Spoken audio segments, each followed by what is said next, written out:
नमस्कार दोस्तों, स्वागत है आपका book bindings law of attraction universe series में। आज से हम एक ऐसी यात्रा शुरू कर रहे हैं जो आपकी सोच, आपकी फीलिंग्स और आपकी रियलिटी तीनों को बदलने वाली है।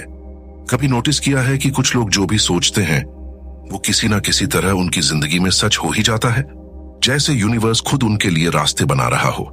और वहीं कुछ लोग ऐसे भी होते हैं जो पूरी मेहनत के बावजूद बार बार वहीं के वहीं रह जाते हैं। तो आखिर ऐसा क्यों होता है?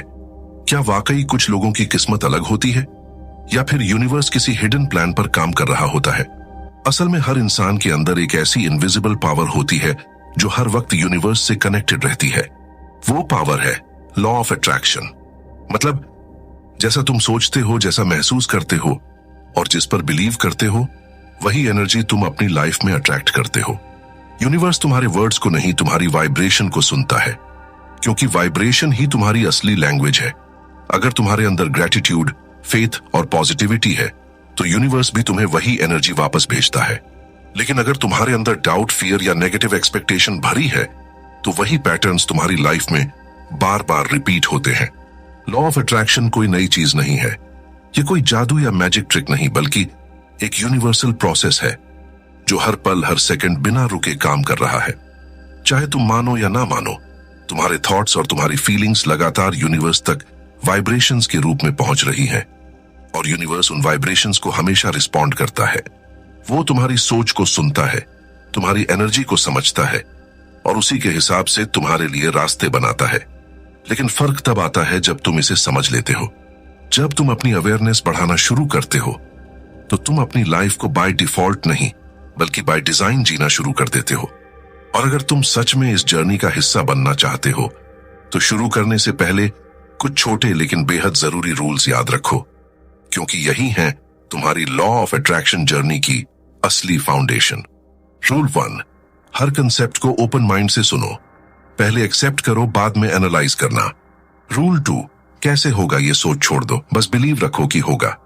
रूल 3, नेगेटिविटी से दूर रहो, अपने थॉट्स और वर्ड्स को पॉजिटिव रखो। रूल 4, दूसरों से कंपेयर मत करो, हर इंसान का टाइमिंग और वाइब्रेशन अलग होता है।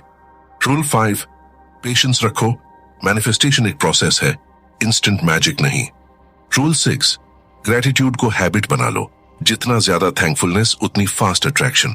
रूल 7, एक्शन लेना मत भूलो, सिर्फ सोचो मत, इंस्पायर्ड स्टेप्स लो। अगर आपने ये 7 रूल्स फॉलो कर लिए तो ये सीरीज आपके लिए एक रियल ट्रांसफॉर्मेशन बन जाएगी, क्योंकि लॉ ऑफ अट्रैक्शन सुनने से नहीं, महसूस करने से काम करता है। अब चलिए बढ़ते हैं अपने आज के कोर टॉपिक की ओर, लॉ ऑफ अट्रैक्शन आखिर है क्या? हर चीज जो इस दुनिया में मौजूद है वो एनर्जी से बनी है। आप, मैं, ये धरती, ये हवा, सब कुछ एनर्जी ही है। बस हर एक चीज अलग अलग वाइब्रेशन पर चल रही है।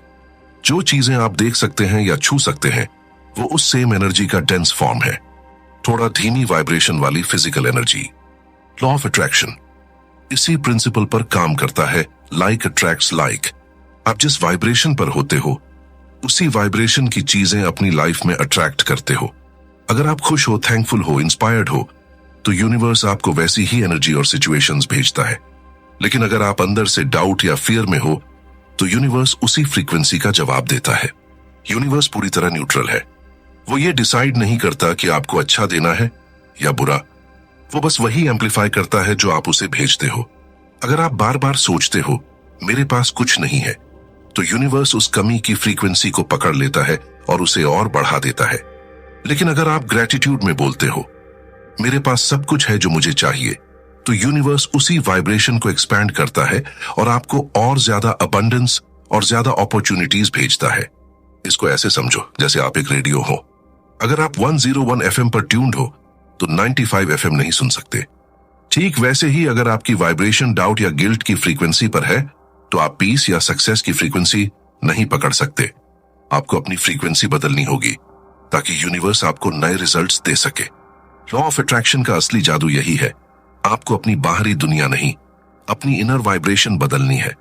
आप जो भीतर भेजते हो वही बाहर लौट कर आता है। अगर भीतर पीस है तो बाहर हार्मनी दिखेगी, अगर भीतर अबंडेंस है तो बाहर अपॉर्चुनिटीज आएंगी। अब एक बात समझो, लॉ ऑफ अट्रैक्शन सिर्फ सोचने की चीज नहीं है, ये अवेयरनेस और रिस्पॉन्सिबिलिटी से एक्टिवेट होता है। क्योंकि जब तक आप ये नहीं मानते कि हाँ मैं क्रिएटर हूं, तब तक रियलिटी क्रिएशन शुरू नहीं होती। अवेयरनेस का मतलब है अपने अंदर झांकना और देखना कि आप क्या सोच रहे हैं, क्या महसूस कर रहे हैं, कौन सी वाइब्रेशन यूनिवर्स को भेज रहे हैं। बहुत से लोग कहते हैं मैं पॉजिटिव सोचता हूं पर कुछ बदलता नहीं। असल में वो पॉजिटिव सोचते हैं लेकिन महसूस वही पुरानी एनर्जी करते हैं, डर, शक और कमी की वाइब्रेशन। यूनिवर्स वर्ड्स नहीं, वाइब्रेशन सुनता है। इसलिए सबसे पहला स्टेप है अवेयरनेस, जानना कि आपके अंदर कौन सी फ्रीक्वेंसी चल रही है। अवेयरनेस का आर्ट सिंपल है। हर दिन खुद से पूछो मैं अभी कैसा महसूस कर रहा हूं। अगर जवाब है कंफ्यूज्ड या हैवी, तो बस ऑब्जर्व करो, उसे सही या गलत मत कहो। जैसे ही आप ऑब्जर्व करते हो, आपके पास उसे बदलने की पावर आ जाती है। क्योंकि अवेयरनेस आपके वाइब्रेशन मीटर की तरह है। जितनी साफ अवेयरनेस होगी, उतनी साफ आपकी रियलिटी बनेगी। अब अवेयरनेस के साथ आती है रिस्पॉन्सिबिलिटी। रिस्पॉन्सिबिलिटी का मतलब गिल्ट नहीं है, बल्कि यह समझना कि आपकी लाइफ आपकी एनर्जी का रिफ्लेक्शन है। जब आप ये मान लेते हो कि जो कुछ भी है वो मेरी वाइब्रेशन का नतीजा है, तो आप विक्टिम नहीं, क्रिएटर बन जाते हो। और जैसे ही आप क्रिएटर बनते हो, यूनिवर्स आपके साथ काम करना शुरू कर देता है। रिस्पॉन्सिबिलिटी लेना मतलब अपनी एनर्जी पर कंट्रोल लेना। अगर किसी दिन कुछ गलत हो जाए तो ब्लेम करने के बजाय खुद से पूछो मैं आज कैसी फ्रीक्वेंसी में था, और फिर उसे शिफ्ट करो। यही मोमेंट से ट्रांसफॉर्मेशन शुरू होता है। जब अवेयरनेस और रिस्पॉन्सिबिलिटी दोनों साथ आते हैं तो अलाइनमेंट शुरू होती है। अलाइनमेंट का मतलब परफेक्ट होना नहीं, बल्कि अपने अंदर और यूनिवर्स के बीच बैलेंस बनाना है। जब आपके थॉट्स, फीलिंग्स और एक्शंस एक दिशा में चलते हैं तो आप अलाइंड होते हो, और उस वक्त मैनिफेस्टेशन एफर्टलेस हो जाती है। ये प्रोसेस डिफिकल्ट नहीं है, बस प्रैक्टिस मांगता है। हर दिन कुछ मिनट अपने इमोशंस को ऑब्जर्व करो, ग्रेटिट्यूड महसूस करो और अपने थॉट्स को पॉजिटिव डायरेक्शन में भेजो। धीरे धीरे वाइब्रेशन बदलती है, और जैसे ही वाइब्रेशन बदलती है, रियलिटी खुद बदलने लगती है। लॉ ऑफ अट्रैक्शन का ये पहला कदम, अवेयरनेस और रिस्पॉन्सिबिलिटी, वो फाउंडेशन है जिस पर पूरी मैनिफेस्टेशन खड़ी होती है। अगर आपने ये स्टेप मास्टर कर लिया तो यूनिवर्स का हर सिग्नल साफ सुनाई देने लगेगा। अब जब आपने समझ लिया है कि रियलिटी क्रिएशन का पहला कदम है अवेयरनेस और रिस्पॉन्सिबिलिटी, तो अगले भाग में हम समझेंगे कि यूनिवर्स की असली लैंग्वेज क्या है, कैसे वाइब्रेशन और फ्रीक्वेंसी के जरिए यूनिवर्स आपसे बात करता है, और आप उसे कॉन्शियसली ट्यून करके अपनी रियलिटी बना सकते हैं। अगर आज का ये वीडियो आपके दिल को छू गया है, तो इसे सिर्फ सुनकर मत छोड़िए, इसे अपनी लाइफ में महसूस कीजिए। कमेंट में जरूर बताइए कि आज की सबसे गहरी रियलाइजेशन आपको क्या मिली, क्योंकि जब आप अपनी अंडरस्टैंडिंग शेयर करते हैं तो आपकी वाइब्रेशन और भी पावरफुल बन जाती है। और हाँ, अगर आप सच में यूनिवर्स के साथ कॉन्शियसली जीना चाहते हैं तो इस चैनल को सब्सक्राइब करिए, क्योंकि book bindings law of attraction universe series का मकसद सिर्फ सिखाना नहीं, बल्कि आपको आपके अंदर के क्रिएटर से मिलवाना है। नोटिफिकेशन बेल ऑन करिए ताकि जब अगला वीडियो आए, वाइब्रेशन और फ्रीक्वेंसी का गेम, यूनिवर्स से कनेक्शन का सीक्रेट, तो आप उसे सबसे पहले देख सकें। याद रखिए, ये सिर्फ वीडियोस की सीरीज नहीं, ये आपकी नई रियलिटी की शुरुआत है। Welcome to book bindings law of attraction universe series.